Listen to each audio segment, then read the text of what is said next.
बड़ा प्यारा भोजपुरी निर्गुण है, आप सभी ने सुना होगा।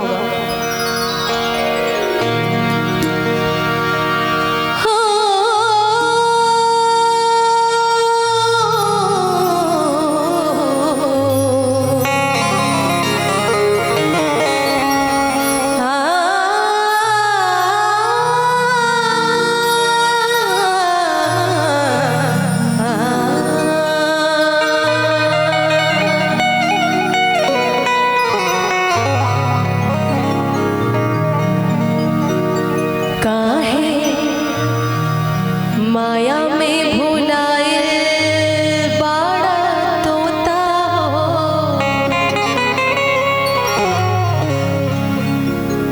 काहे माया में भुलाए बाड़ा तोता हो। अरे खोता छोड़ के जाए पड़ी, काहे माया में भुलाए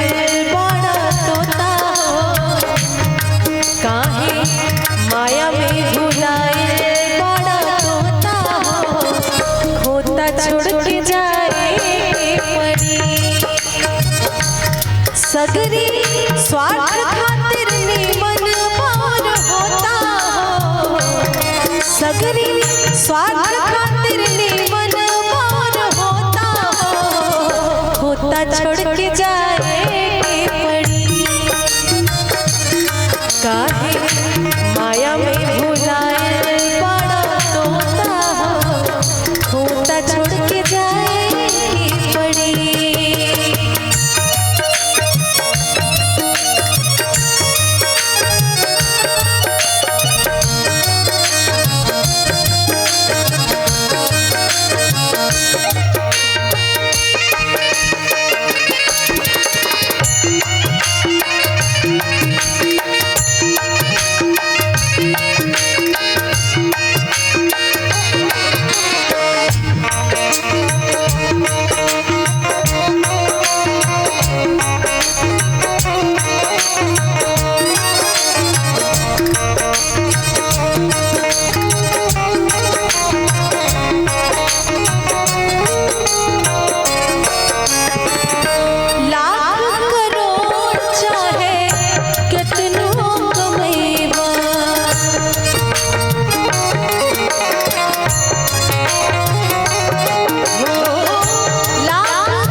चूड़ी फोड़ के रोई है अलोता, होता छोड़ के जाए